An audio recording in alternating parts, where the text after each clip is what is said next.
Get all the tweets. I'll retweet your Testing tweet. my new Scotch rocks. Nice. Yeah, I got it's nice things to have. For podcasting and talking here company.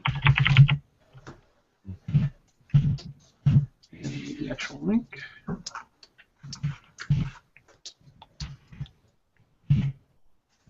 In the tweet. And let me know when you gentlemen are ready, and I will do the countdown. I am ready. I am ready. Okay. Sorry, I wasn't looking. I was looking at it. Actually, here we go. In All right. 3, 2, 1. Hello, and welcome back to the first Co-Opticast of 2015. It's the future, everybody. It's Monday, January the 5th. I'm here with Mike. I'm here with Locke, and I'm here with Jason. How are you gentlemen doing this evening? Wonderful. Ready to party like it's 2015. Yeah, so we've got an exciting show because we're going to do something live on the air later. We're going to see if 50 Cent Blood on the Sand still works on Xbox 360. How's that for the future for you? That's right. A game that's 4 years old. We heard a dirty rumor that the servers were down, so we need to verify that once Locke's Xbox 360 is done updating. Yeah, it's funny you said it because what I actually over Christmas break I had an issue. I was at a party and we were like, we need to play some NBA Jam. I was like, well, I have it, so I ran home. I fired up my Xbox 360 and I sat through a whole bunch of like updates and stuff to get it. Re-downloaded the thing, copied it to the USB stick, came over to my buddy's house, and we go to play it, and then it's like it made me buy it again. Like I didn't realize it made me buy it again. Like I thought it was just unlocking. So I got charged, and I've actually been going back and forth with Microsoft support now for like a week and a half to get my $15 back. Wow. That's hilarious. The future of digital distribution right there. I think I have NBA Jam, that version from PS Plus. For some reason. But, anyways, New Year's, guys. What'd you get up to? What did we get up to? We played a lot of Cards Against Humanity on New Year's. Yeah. It was. My jaw hurt from laughing. I forgot how much I loved that game. Now, when you play that game, what crowd do you play with? Or was it like various? I mean, this was a pretty raucous crowd, I guess. Because I played with my. It was kind of funny because there was my buddy was there and his sister was there, and his sister was kind of like she lets off the innocent kind of a thing. But to see the transgressions between the two of them, when somebody would say something and he'd be like, Natalie, oh my God. That's awesome. I need to hear you say that. So that's kind of funny. I want to play. My grandma-in-law, I guess you can say. Like I would love to play it with her because I could totally see her enjoying the game and just being ridiculous. It would be hilarious. We busted that out quite a bit, and my mother-in-law gets into it. My wife's extended family, and yeah, it's pretty funny to see what people can come up with, and it's weird too because like people find way different things funny, which I love, and some people really like the crude stuff, some people really just like smart, like, oh, that's a really smart answer, and it's really cool. Yeah, I think there's certain ones where you can tell like the cards were made for each other, like they were the blanks that they pulled out, and stuff. We had that happen a couple times for like it doesn't get any more perfect than that. Like the one that I can't remember the exact wording was, but it's like it's the one about the sad hand job. Yeah.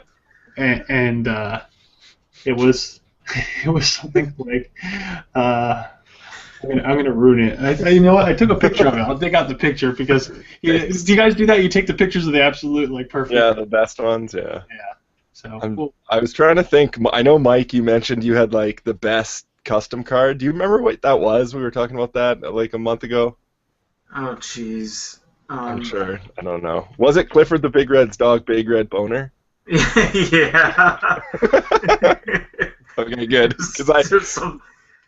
I have a friend who plays that game, and he had the blank plus blank equals blank, and it was the unprotected sex plus the heart of a child equals teenage pregnancy.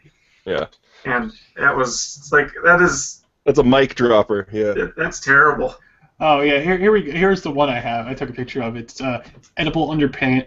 Or I'll do the black card first. It says blank would be woefully incomplete without blank, and the two that got played was edible underpants, edible underpants, and a bleached asshole. And beautiful. It was just.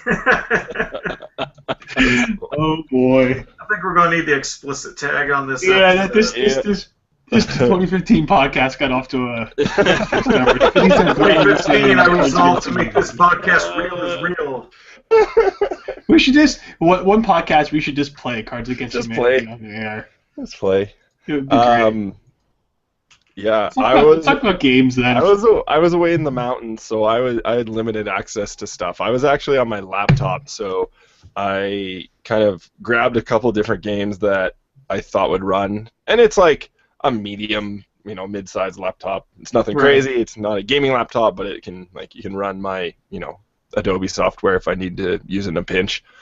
And something that we sort of touched upon right before all the holidays happened was Dungeon of the Endless. Mm-hmm. And Nick, you and I remember you were like, oh man, I totally forgot about that game. And I did too, until I started exploring. I kind of fell into the hole of the developers who's Amplitude Studios. So I was like exploring their pedigree and their catalog, and I was like, oh, Dungeon of the Endless, I forgot I had that. And it was, one of the things that studio not suffers from, and I think it's definitely it's a positive for them, but their games are on early access from day one development, because they get everyone to vote on stuff, and that's how they build it, which is, of course, it falls into the trap of forgetting about Dungeon of the Endless. But we managed to play it. We played some co-op, we streamed it, but then that was my go-to game all holidays. I was coming up with different strategies, and doing different builds of different characters, and it's it might be my favorite roguelike now. It's insane, and it's got a cool balance of RPG stuff and towered event stuff, but different every time, and it's wicked. And the co-op is actually super interesting because things can get pretty complicated. Yeah, I had an awesome co-op session of that with Taylor Emick and his friend. We played for about 2 hours, and it was just real chill, a lot of talking about strategy, at a nice steady pace, and it was, we posted a review, but I said it really felt like a co-op board game night kind of a thing going on. It is basically what it turned into. So I see you've been playing that, and then there's another Endless. Yeah, so I decided to this all goes back to sort of the Steam sale. I didn't buy much on the Steam sale, but I did pick up, that's a surprising thing for me. I buy everything, but I picked up Endless Legend, and because I don't know, I've really liked Endless Space. Dungeon of the Endless really surprised me, and I was like, I'm gonna give these guys the benefit of the doubt. Here's my money, and I think it was only $20 or something, and you can upgrade to their super pack, which gives you. It's actually really cool. It gives you. No, I think I bought it because I wanted the hero for Dungeon of the Endless. Because when you buy their gold packs, they give you stuff for their other games, which is kind of neat. So I got an extra hero in Dungeon of the Endless to play with, and then I got a new faction in Endless Space. But I played Endless Legend for 30 hours in the last week and a half, 2 weeks. So it is a 4X game, and the closest thing I can liken it to is Fallen Enchantress. And if you guys remember Fall of Enchantress, it had that rocky, shaky start, or not start, just the whole thing was kind of a debacle, and they sort of salvaged it.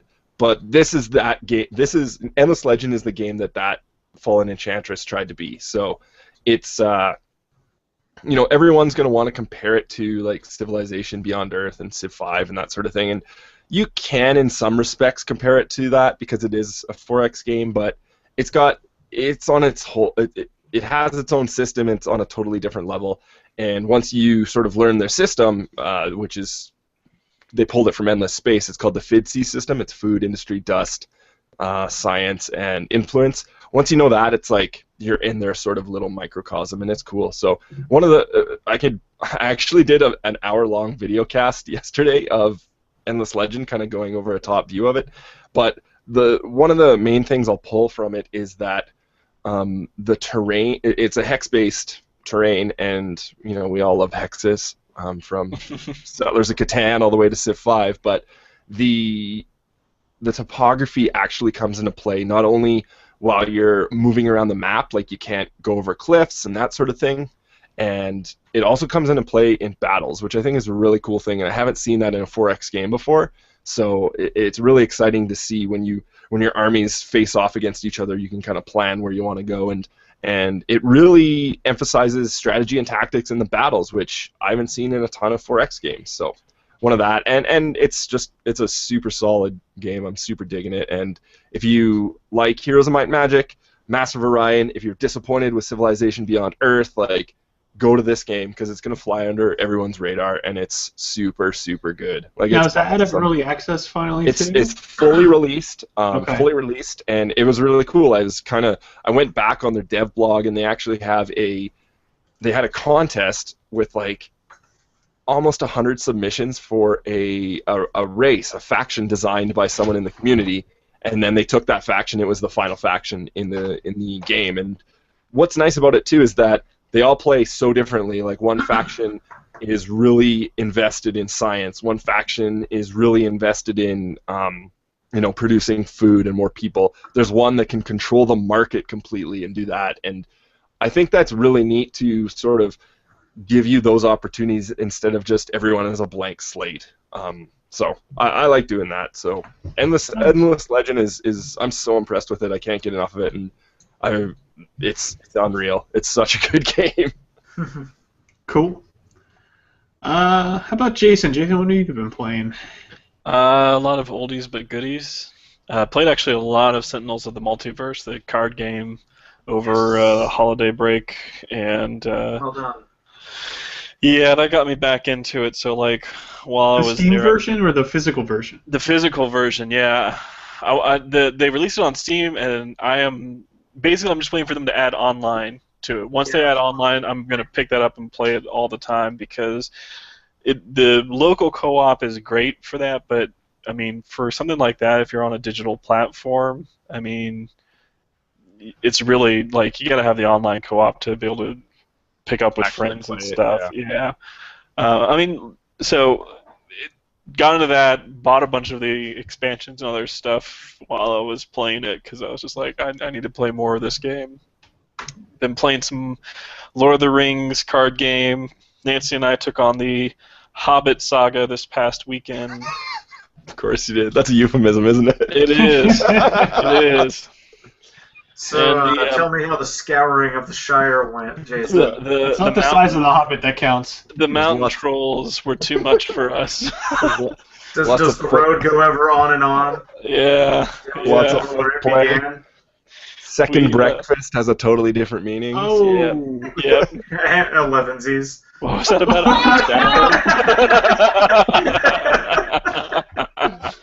Oh, it's so good.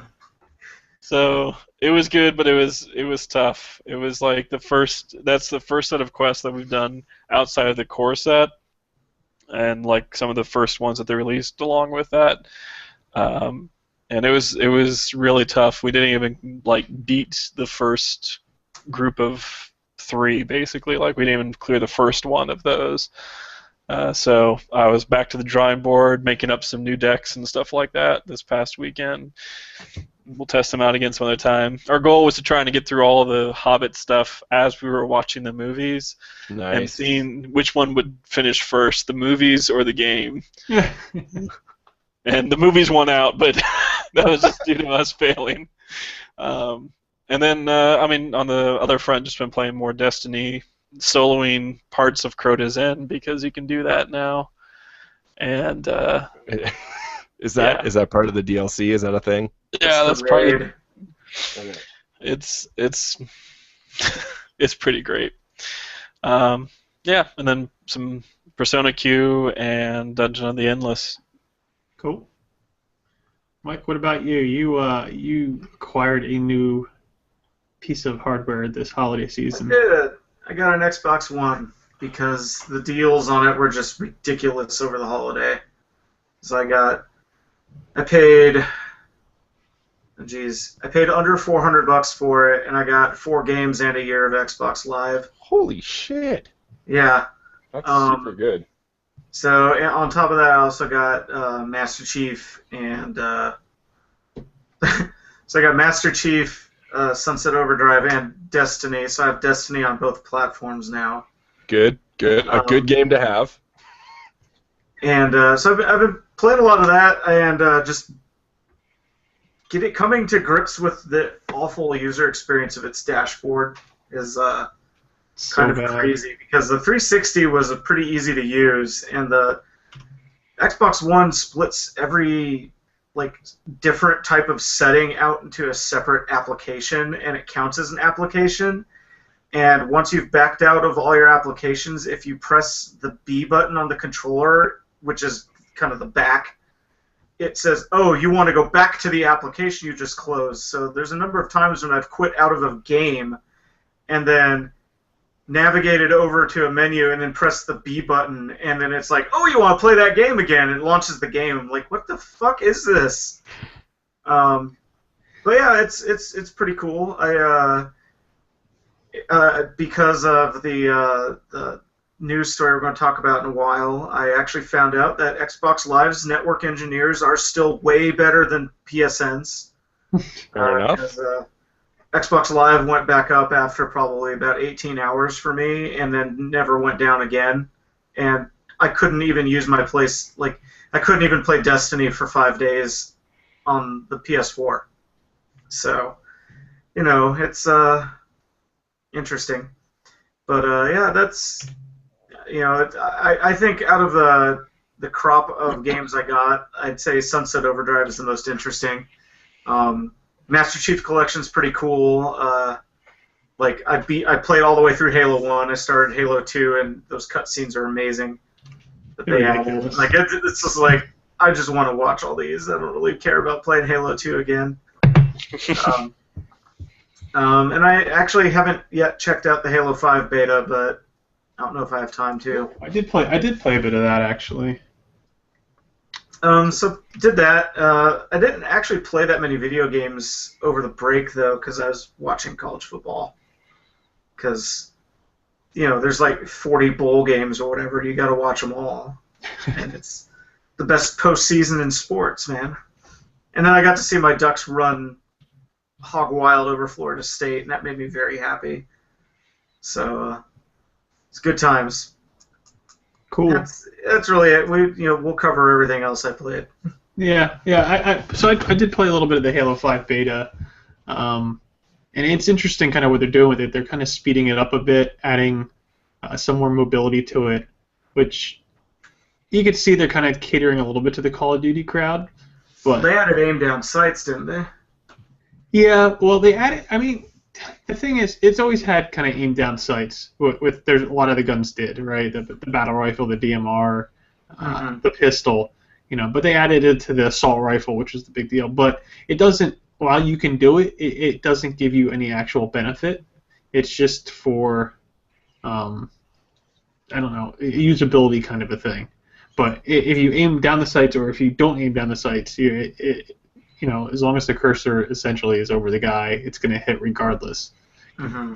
But it's very interesting to see how much the multiplayer feels a bit like Destiny.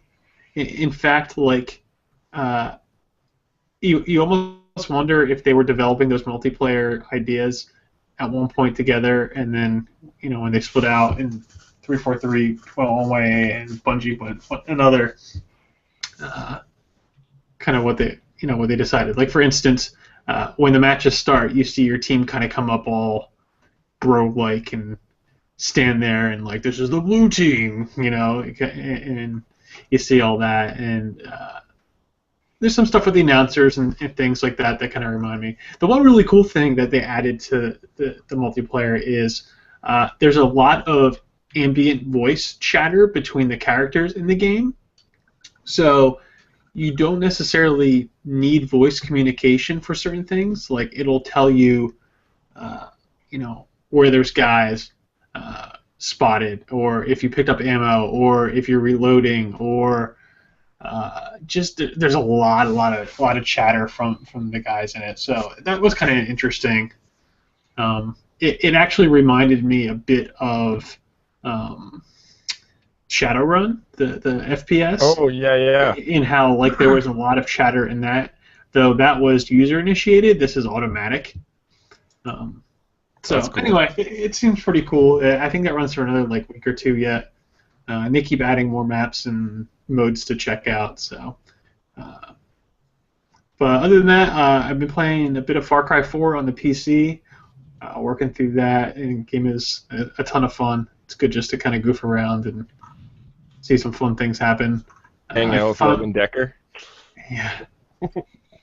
I finally started playing Shadow of Mordor, which is good, man. Yeah, pretty good stuff. Yeah, and I picked up a bunch of, I picked up a lot of small games on the Steam sale. A lot of shoot 'em ups. But the one game I caught towards the end was this game called Ultimate General Gettysburg, which is a top-down real-time RTS. If you ever played Sid Meier's Gettysburg back in the day, it's like a spiritual successor. It's a lot of fun. There's some good strategy involved with it. Lots of good sound and historical stuff, and so it's pretty cool. Worth checking out. I think it was like $6 on sale or $7. And then Dungeon of the Endless, playing that every now and then. I got so close to finally beating the thing or completing a run. Nice. Not too easy, but it's the way to do it. Too easy is the way to do it. Unlock all your dudes. I did, yeah. I think I have 2 more guys to unlock now, so... I actually escaped the Steam sale without spending a dime. Well, you also spent... You also bought an Xbox. Yeah. It's true, but I was looking at the Steam sale every day, and I didn't pull the trigger on anything. It's pretty good. That's a pretty good feat. Yeah. All right, let's jump into some news. There's just a few things we want to chat about before talking Game of the Year. And the story that Mike alluded to earlier was about hackers. Fucking hackers. But they're not hackers. They're DDoS. Jason, it's not hacking. Tell us about Lizard Squad. Aren't they the guys who directed that Super Troopers movie? That's Broken Lizard. Oh, okay. Okay. Right. What's the name of that restaurant that you really like again? You mean Shenanigans? Oh! Alright. Some shenanigans. Shenanigans. So some group of people calling themselves Lizard Squad brought down Xbox Live and PlayStation Network with distributed denial of service attacks or DDoS attacks. We did it, guys! These are, in the world of things too, they're like the most basic of attacks, and there's some article I was reading somewhere in the aftermath of all this where it's just like, yeah, neither network really could have done much against it since they're just blunt force, like, you don't build networks to necessarily can defend against something like that. It's just a massive barrage, and you're just like, all right, well, just how long until we get back up again? Well, that's true and not true. Like, I work for an ISP, and we actually sell a service, or we partner with a company that sells a device that's specifically designed to ditch garbage traffic. You purchase it in gigabytes of traffic at a time that it can handle, and it's designed to be like anti-DDoS. But like, I think the minimum size you can get, like we basically buy the device and then sell it out piecemeal. I think 10 gig might be the smallest amount, and you're talking like $500,000 a box or something like that. Yeah, it's expensive to do, but I mean, these are big online services. So I imagine they probably have something like that in place. It's just like, if you get hammered that much, it's going to come down at some point. Oh yeah, and the way a DDoS works is that it's twofold. You're trying to overwhelm the capacity, but you're also trying to overwhelm it with so many requests that even load balancing techniques can't work fast enough to compensate for it all. Yeah. So it's continue. It happened. It was done, and the thing that was just shitty about it all was that they did it on Christmas Day. So when everybody is getting new games, when people are getting new systems, getting excited to go and check all this stuff out, and they can't get on because people have done this. And I mean, the thing about it is like, from my standpoint, I don't see any purpose. Like, there's no real message here. It's just, we did it, and it's like, we did it, guys. Actually, as a follow-up, they did it to prove that they had the capacity to take down large networks, and then began selling DDoS services. nice. So they And then in the hindsight of that too, Anonymous went out and was like, all right, well, here's the people who are doing all this. Go ahead and have fun tracking them down. Yeah. I think I had shared that with you. They were tweeting out their pictures and addresses and stuff. Yeah. So this is how we lose net neutrality, people.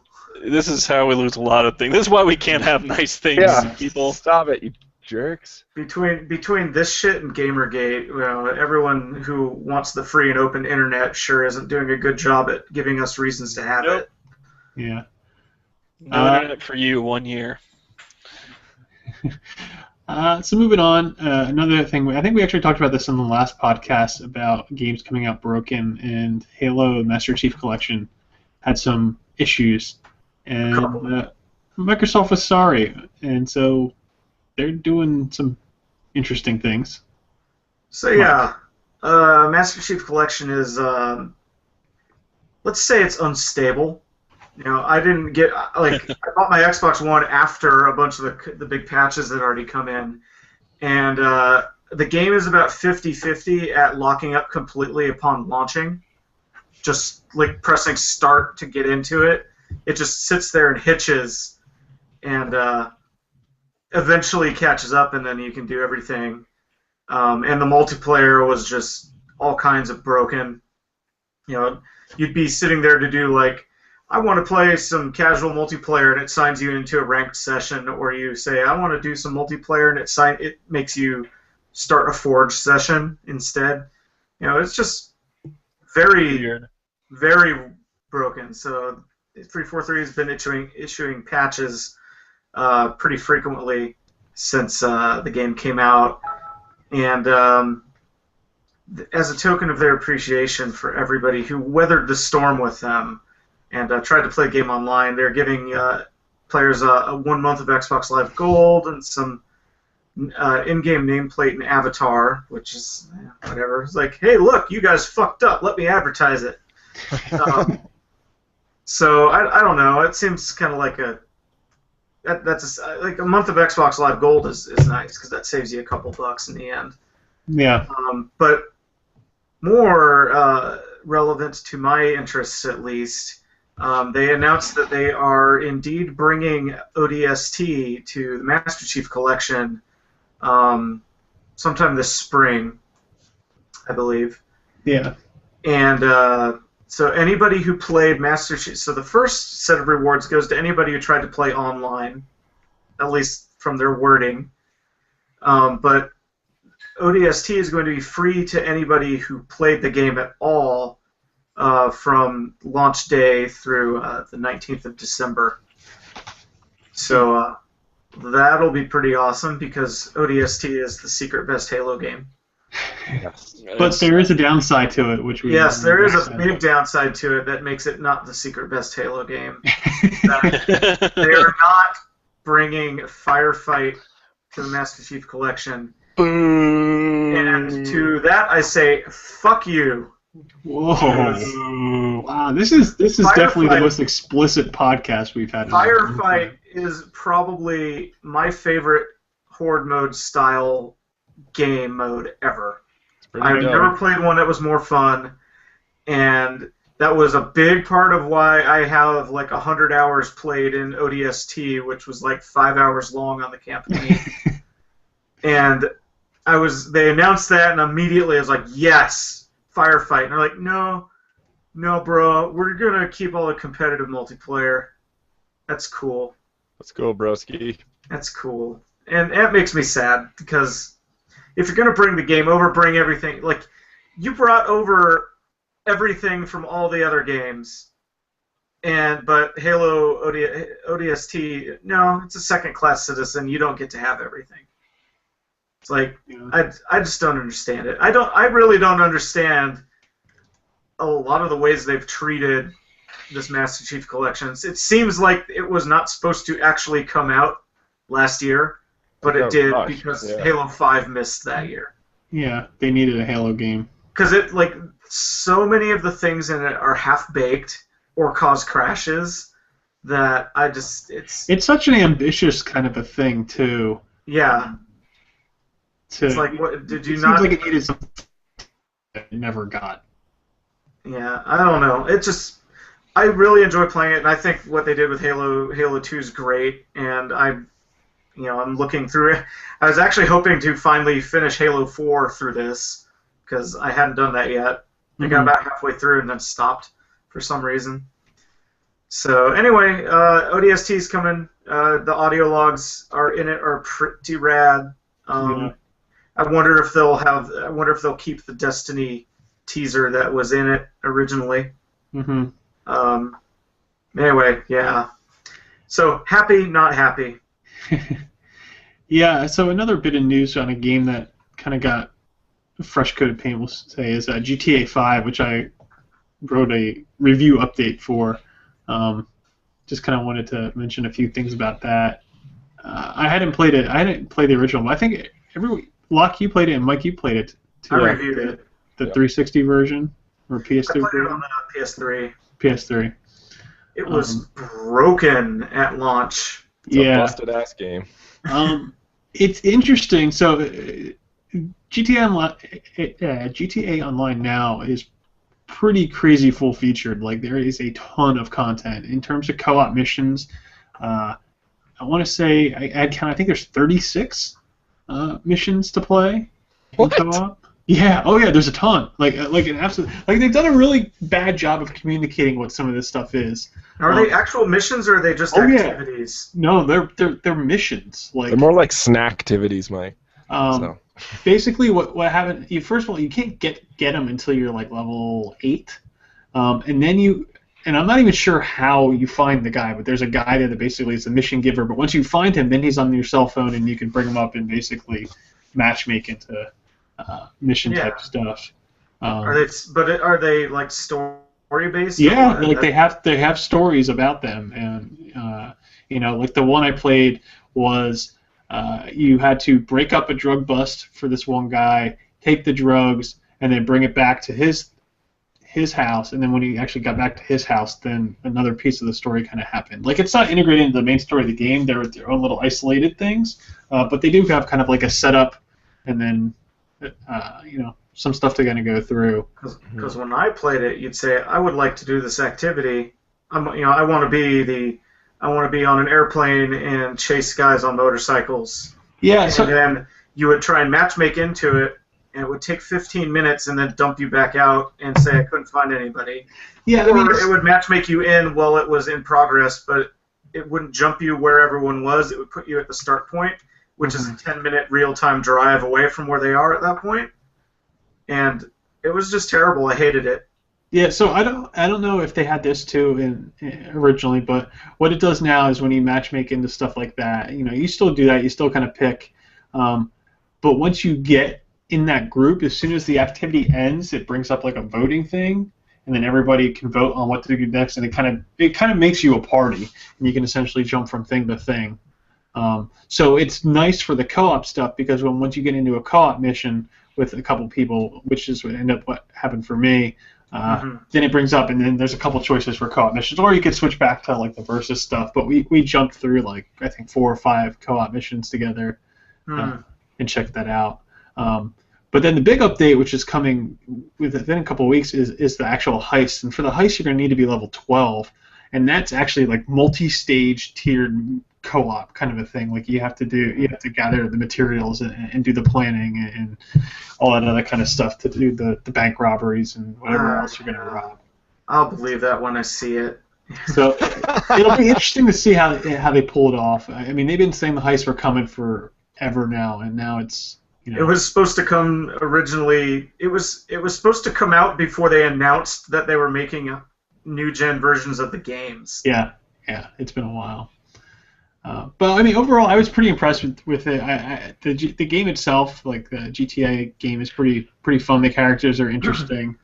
I think having 3-character dynamic in it keeps it a little fresher than the previous ones. And then as they cross paths and stuff, it's kind of cool. So. They still drop the ball with Trevor, though. Yeah. His character starts amazingly funny and then just becomes really inappropriately dark. Gotcha. All right, so last little bit of news, or something I thought worth talking about, is Locke did a pretty sweet preview for a game called Clandestine. Yeah, he did. What do you tell us about that? Clandestine is pretty interesting. It's a asymmetrical co-op game for 2 people, and this is coming from Logic Artists. So those guys made, the last game they made was a little title called Expeditions Conquistador, which was a turn-based sort of strategy RPG game, and awesome. But so they decided to do something similar. No, I'm just kidding. Clandestine is like a 90s-inspired spy hacking thriller, and it's unique because one player is playing, obviously, as the spy, one player is as the hacker, and they're very different. The spy plays like a third-person shooter, third-person stealth games, a la Siphon Filter, Splinter Cell, Metal Gear Solid sort of dealy, and then the hacker is actually really cool because it is a 2D. You get a bunch of different windows, and you are literally looking at like a hacker's screen in these different windows, and they do this elegant dance of the hacker opens up some doors or shuts off cameras, and on the other side, the spy is taking out guards and infiltrating buildings. And it's really cool. They're doing something really special here, especially with the hacker side of things, because we haven't really seen gameplay of that. So I did a playthrough with one of the community managers there, Alex, and we did about, I think each playthrough took about 25 minutes to 30 minutes. If you watch one, make sure you watch the hacking one because it's really neat. Just going through the different menus and systems and stuff, and they've been working on this for over a year, and they're really excited to release it in, he said Q1, so looking forward to do that.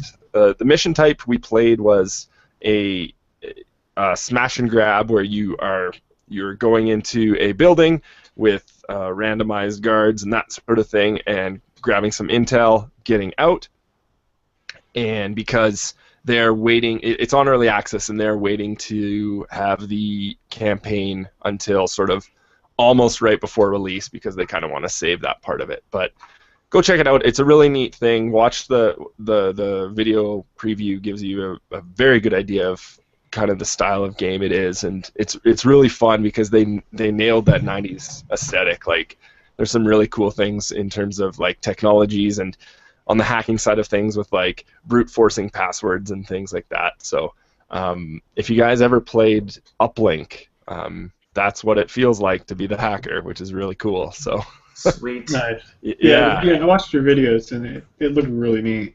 Yeah, it's really cool, and there aren't a ton of games like this where you have the asymmetrical thing going on. Well, there is asymmetrical co-op, but not to this degree, whereas like total two and different ends of the spectrum. So, and you basically have to work together to succeed. You can't just kind of cooperate. You actually have to like work together really hard. So otherwise you'll fail the mission. So the last thing I'll say about it is they are doing something that I really like for stealth games, and I might be in the minority, I don't know, but you have a stealth footprint. And what that means is if you are shooting dudes and you miss a shot and you put like a bullet hole in the wall, at the sort of as the campaign goes on, your stealth footprint climbs, and the sort of enemy that you're going against, the man, that will accumulate over time, which is really neat. So if you're really sloppy at the stealth, the game sort of picks up on that and throws sort of more wrenches at you and curveballs. So I like to explore that system some more when it gets released. Nice. Yeah. All right. Do we want to take a 50-cent break here and see if it's working? Sure. Let's find out here. Yo, 50. Hit that ramp. If we can hit that ramp. Is Locke's system update actually done? Yeah. It only took like 30 minutes. Nice. All right. We'll see. This thing's pretty loud. But so this is because someone passed you a note that the PlayStation servers are offline? Yeah, we were told that the PS3 servers are on. Oh, I gotta put my profile back in. Hold on. Did I 1,000 this? Please tell me I did. That would be amazing. I did! I got 1,000 achievement points in 50 cents! Good man! Awesome! Oh, that's so good.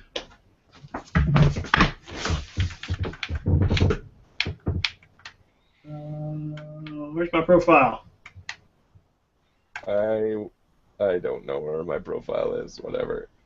Well, I'm not gonna be able to play online without the thing to come in there. Well, I got my Xbox 360 profile on a stick that I carry around, but my sidekick is going to be. Hold on 1 second. Tony Yayo, probably. Maybe not DJ Who Kid, probably Tony Yayo. I don't know. This game is ridiculous. Stick. How did this not get a sequel? I know. I think I played through this game at least 4 or 5 times. There we go. It hurts when you have 2 memory sticks that look exactly the same. All right, well, turn Remember those up. avatars, guys? Oh, yeah. Avatars. I see that Turn Up Omar 25 has a game going, and Hank 1010-6 has one going on, too. So it looks like the Xbox version is working then. Still going. Still up and running. That sucks for PS3 owners. I think I have it on PS3 as well. Could verify. Yeah, I don't have this. I should have this on both systems. What am I even doing with my life? There needs to be a Steam port of it too, like prompt. Yeah, seriously. Well, this was what THQ, right? So that's part of the reason why. Rippin' pepperonis, yeah. Rippin' pepperonis? Rippin' pepperonis. THQ. Merzalov is playing. Merzalov is playing. Mm-hmm. Yeah, whatever. Well, let's just verify. Yo, man, hit that music player. Hit it. Join co-op.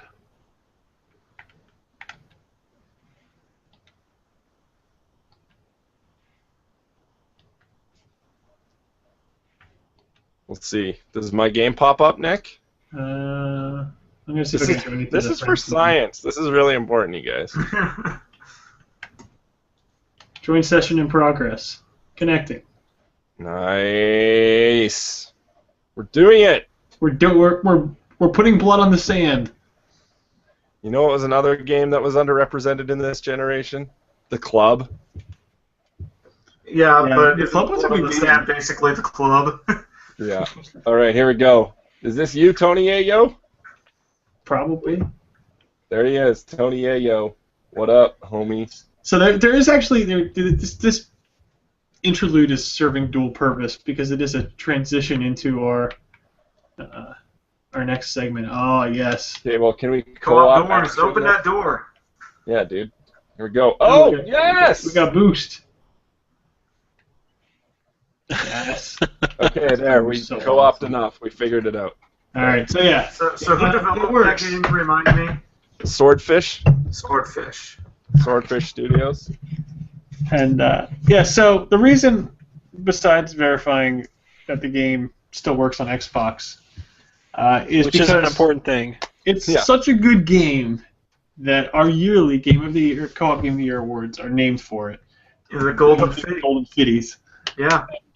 We've got a podcast exclusive here as we talk about our Game of the Year awards. You're so happy. I know. You assholes laugh. Here's something interesting, though. I just noticed looking at this. Every game, our runner-up and second place starts with a D. How weird is that?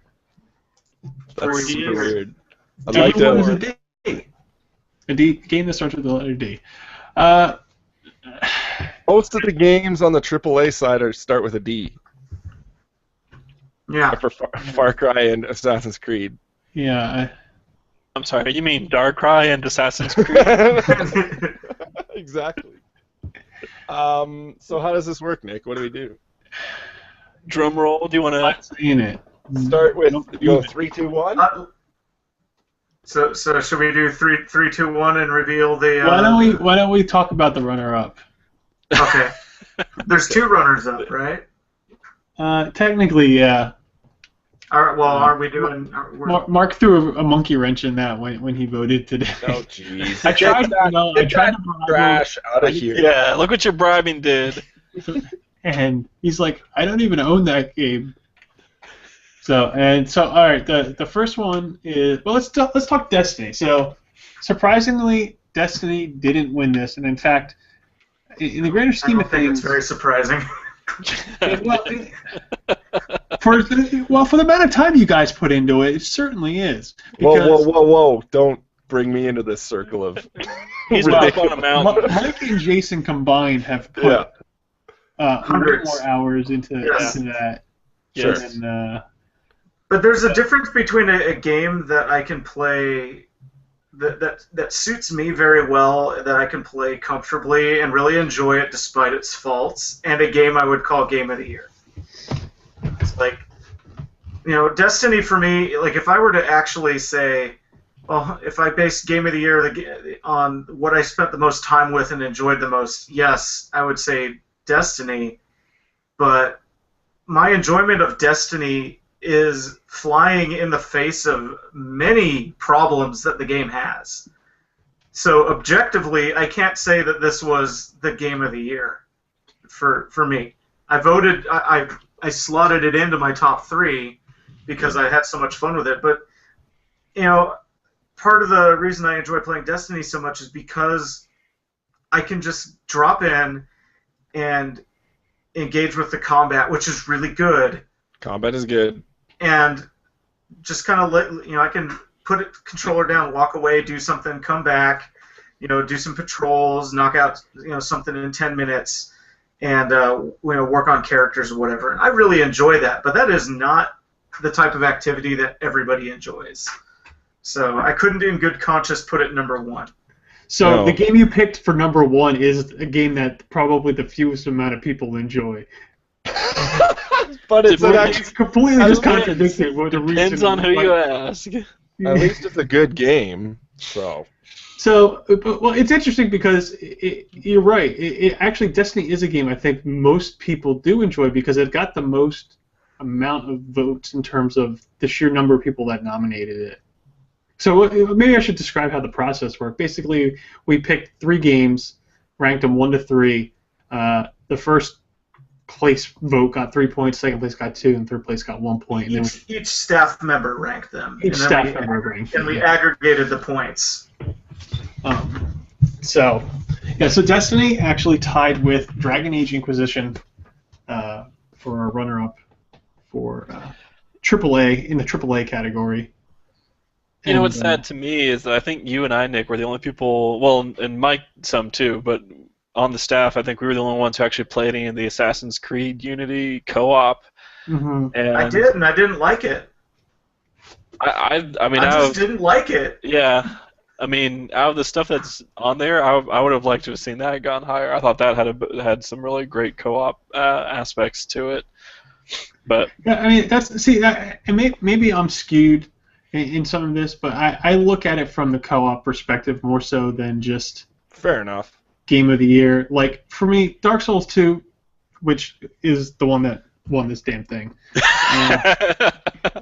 Maybe overall it's a better game, but the hoops and everything you have to jump through, and the fact that you have to do super easy. You just put on a ring, and then it's the best co-op game of the year. Watch the 15-minute video on how you're limiting yourself to thinking about so the thing about Dark Souls 2's co-op, or Dark Souls in general, it's co-op, is you're supposed it's like a more fleshed out version of what Journey gives you, right?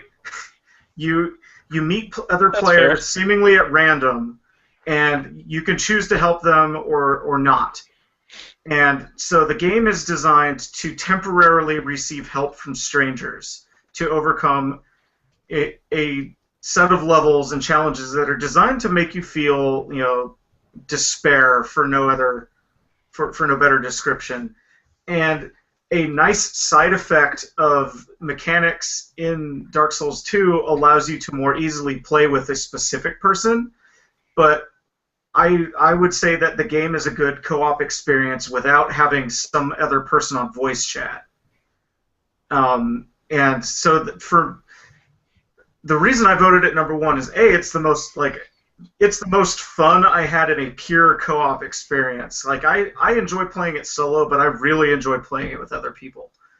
And it was about 40 hours worth of gameplay on its own, and then it added 3 sets of DLC that each gave several hours of its own. And the series just allows for so many different play styles and character builds, and if you're playing with somebody in specific, you can make builds that complement each other really well, so you have fewer weaknesses overall.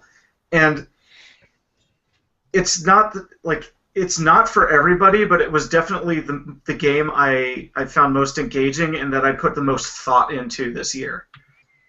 And for my money, if I have to actually think about the game outside of the game and really think about the choices I'm making as far as building my character and things like that, that's not something that we get a lot in a co-op experience.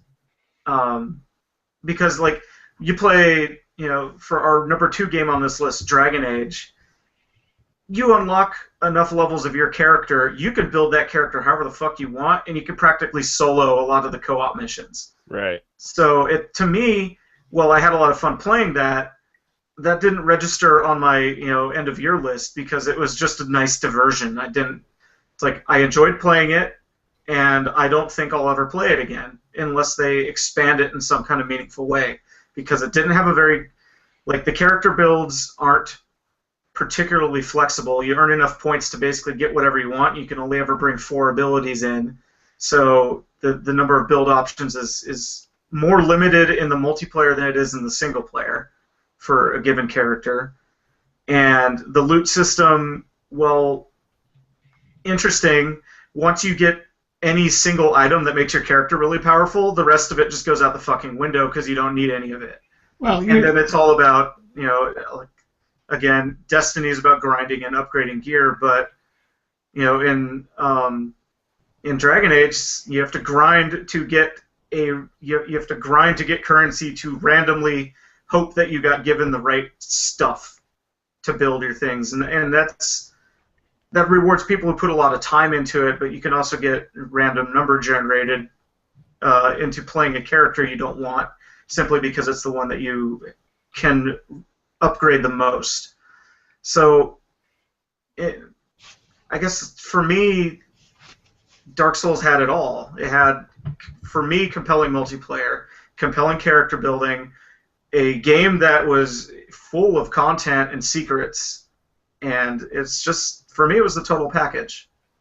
I think Jason nailed it actually earlier in the staff chat. I don't know, Jason, if you want to bring up kind of the point overall, the problem with this year in general. There's not a lot that you get excited about. I mean, there's a lot of fun games that have come out this year. There's been a lot of games that, and from the single player side, actually, I mean, we were talking about earlier, Shadows of Mordor. I mean, that's a really great, fun game. But overall, there hasn't been a ton this year that I've just been super excited about. The one game that I was most super excited about was Destiny. And when it finally arrived and I played through the alpha and I played through the beta and I was like, okay, so something's going to happen really awesome when the game finally comes out that I haven't seen yet from, and it was the exact same thing. And it's fine. I'm having fun with it. It scratches that MMO itch I've been having for quite a while. It feels good to shoot things. Yeah. And you like throw a hunting knife and hit a guy in the head and you're just like, yeah, I'm a badass.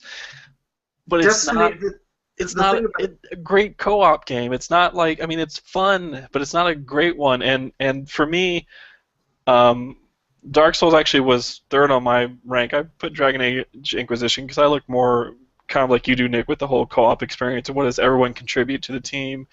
But for me, Destiny, for Dark Souls, I mean, I'm really hesitant about playing with random people. Like, I'm just like, I really don't want to bother. Every single person I play with in Dark Souls helps. It's amazing that like everyone there that you summon is there to help you get to the boss and then beat the boss. Like they get something out of it, and they have no reason to dick around. I went on a strike the other day in Destiny just to, do something, and a guy pushes me off a cliff just because I'm sitting there waiting for the rest of the team. I laughed, but I was just like, well, that doesn't really help anything. I mean, like, what's the point? Right. So, I mean, that's, yeah. In a year of so-so stuff, Dark Souls 2 stood out to me as not like the best co-op experience, but probably the one that I think overall I can see it winning Game of the Year for co-op because of its mechanics. I know the year was kind of down on co-op stuff in general, but Dark Souls 2 would probably still have been tops on my list, unless something truly revolutionary came along. Well, and Destiny lived up to its potential. It was supposed to be truly revolutionary, and I think Destiny is fun. It's fun shooting people, but I mean everything around it is lackluster and boring because when you have to, and I know they've patched it and changed the way you get resources and stuff like that, but I mean I don't want to sit around with friends and just like sit on our stupid speeder bikes going and collecting dust or like doing the same 5 patrol missions over and over again. Like that's where it falls short for me, and that's why, if I only judge Destiny for the first time I played any of those missions, I'd be like, yeah, for sure, that was awesome. But for the sum of its parts, that's where I can't get behind Destiny, and that's where a game like Dark Souls, where it's every time you play, it can be different. Every time you play, it's going to be different depending on who you play with and how you build your character, and it doesn't get boring. Like, I mean, what weapon you're holding? Yeah, it's like there's infinite numbers of ways that game can make itself unique. And for Destiny, I think a lot of most of my enjoyment is because the raid in Destiny, both of them, and even with how exploitable they are currently, the raids in Destiny is the best co-op experience I've had all year. I thought about it for a long time, and Far Cry 4 was probably the one I had the most pure fun with. Just like riding on Babar, fuck this shit up. This is amazing, and that's really fun. But in the end, it's still just kind of a, it's another one of those games. And Destiny's raid is a type of gameplay that has not existed in the shooter space before. That is something really new, and they, with Vault of Glass, that was an amazing raid. Crota's End is not quite as good, I don't think, but they're both still really fun. The one time I sat in with you guys for that Vault of Glass, that was unreal. It was so good. That was probably the best co-op moment of the year. But it flies in the face of the rest of the game, where teamwork isn't, everybody's working together by default, but nobody's really working together. Right. Unless you're brought in specifically for a strike. And right now, if you do a strike playlist, chances are you're going to have one person that just AFKs at the beginning of it and lets the other 2 people complete the strike so they get the credit, but they don't have to do it, which is stupid because they're like, this is the quickest way to get them. Yeah, and it goes a lot quicker if all 3 people are doing it. Right. But there's a bounty that exists that rewards you if you don't die in a strike, and if you AFK at the beginning, you'll never die. So you get a lot of people that are doing that. But that one component of Destiny is really great, but it has a high barrier of entry. Because you can get into the raid at level 24, but realistically, you have to be level 27. And then you can take on the hard mode of the raid, which is even cooler because it really weeds out the idiots who don't know how to play and are just there to get strung along. Right. Because normal mode is a lot easier, and you can revive people, and it's more forgiving of mistakes. But hard mode, if you die, you can't be revived until everybody wipes or they beat it. So it makes, when it's not bugging out, because that's a different subject, it makes everything a lot more intense, and you really have to work as a team to beat that stuff. And it's really cool. But again, that is a tiny component of the large game that is Destiny, and the number of people that have actually done and completed the raid without glitching it or otherwise doing an exploit is fairly small. So it's really high on my list, and it was enough to jump it onto my list, my top 3, because if I hadn't rated, I wouldn't put Destiny in the top 3. It's the rest of it just doesn't hold up as well. So, yeah. So, if I can add a transition to this, as a whole, like I said earlier, things have been kind of blah, and I feel like that on the AAA front, because at this point, I feel like we're saturated with AAA stuff. We know what's coming, and we've had chances to play a lot of it.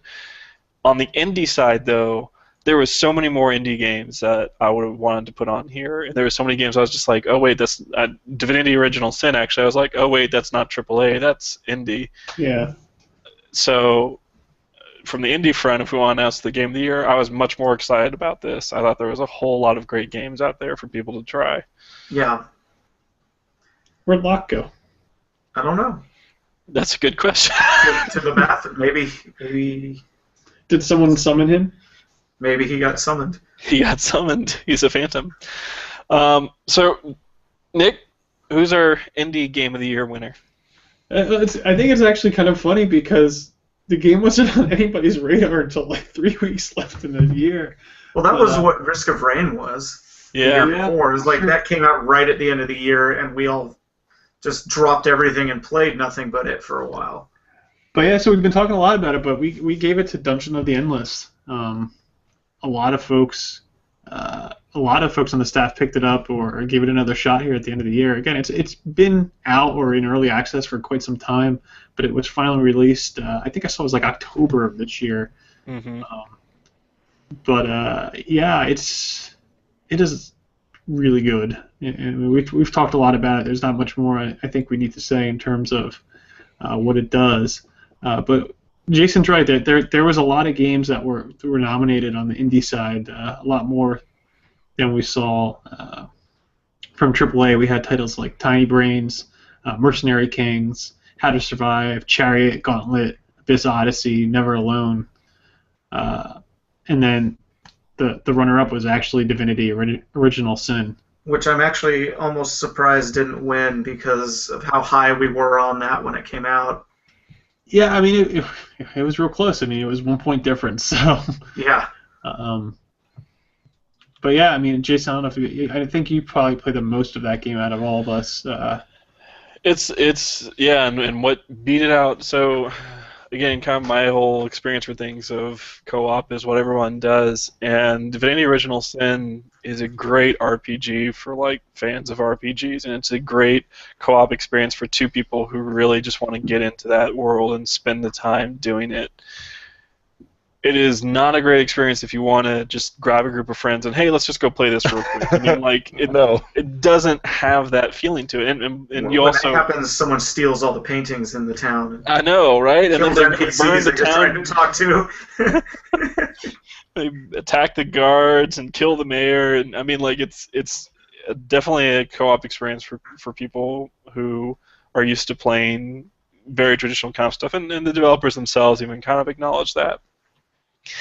Dungeon of the Endless, though, is the perfect game for you grab a group of friends and let's go do this. Let's see if we can beat this. There's like, you feel challenged by it, and you feel like every person contributes something. I thought your board game analogy actually was a great one, Nick, for that game, because the more I thought about it, the more it does remind me of a lot of board games that, you know, Fantasy Flight and others have put out, where it is you have to plan each move, and we open this door, and what's each person going to do? Where are they going to stand? Who's going to contribute what to this? And it's scratched that Risk of Rain itch. Like, I've been wanting to play a game like Risk of Rain. I played more Risk of Rain over the summer when they expanded it, and Dungeon of the Endless was my Risk of Rain for this year. I was like, this is exactly what I wanted. Another roguelike that challenges you. You have characters to unlock. You have, you know, friends that you can hop in there with, and you have no guarantee that, I mean, you can just roll bad rooms. Like, yeah, I mean, so I'm happy with that. I will say real quickly, though, if you have PSN and a PS4, or I think that's coming soon to Xbox One, Chariot is a great two-player local co-op game. It's one of the most fun co-op games I've had local experience this year. Just playing with my wife, who we the first met, she's not great at playing games, but we had a ball playing that. So, even though it didn't win, I'm plugging that. Also, Never Alone gets my plug. So 2015, I guess I'm going to be. There's going to be another little game on Steam, and we'll have to rebrand it so it qualifies for, you know, Steam Edition. That's right. It better be on everyone's nomination list. Gotta be. Here, so. Full disclosure, we developed this game. It's about ethics. It's about ethics. All right. Well, let's wrap things up, and let's do a little show and tell. Let's see some Christmas presents. What do we got? What do we got to see? I got some show and tell. I got a book. It is Hardcore Gaming 101's Castlevania compendium. It's 150 pages of write-ups and reviews of every game in the Castlevania series, and it's pretty great. I had a lot of fun with that. So not exactly video game related, but was pretty cool. My sister and brother-in-law got me this, which is the local theater where they are in Birmingham, Alabama. There's an artist there who basically does movie posters when they show classic movies there. So this is, and then they're like limited runs and stuff. So they got me one of the posters for Star Trek II: Wrath of Khan that the guy did that I thought that is really pretty cool. That's cool. Yeah. I like it. So that's my little show and tell. Fuck, what do you got?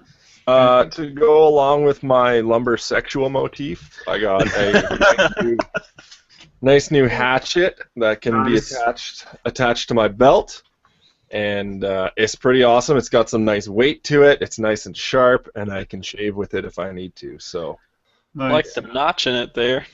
Yeah, it's pretty cool. I didn't get much for Christmas, but I just got this today. A little drone. And it's actually got a 720p camera on it. So what? Yeah. That's cool. Yeah, I mean, you see how small it is. So I turned it on. I tried to fly it around my house. I promptly crashed into my face and said, well, we'll wait till it's a little warmer outside. Give that a go. Nice. Yeah. That was my Christmas present to myself. All right. That is our first episode of 2015. Woo!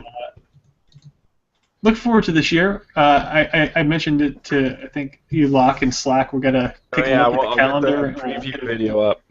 Yeah, get a preview video of what's coming this year. So hopefully it's a good year for co-op games. I think there's a couple big ones early in the year. We talked like Evolve, and there's that Resident Evil game. There's I'll mention it next podcast, but Dying Light's really fun. Dying Light, yeah. So hopefully there won't be a Dark Souls sequel. Bloodborne comes out in April. Yeah, but it's not co-op, so we won't have to worry about it. Well, you never know. There's no co-op. Okay. All right. So leave us a voicemail 646-926-6748. You can leave us feedback on iTunes. Follow us on Twitter. We are Co-Optimus without the dash. We're on Google Plus, the Facebooks, all of the social medias. You can find us. Search for Co-Optimus. I'm Nick. I'm joined by Locke and Mike and Jason. Have a good one. Bye, guys.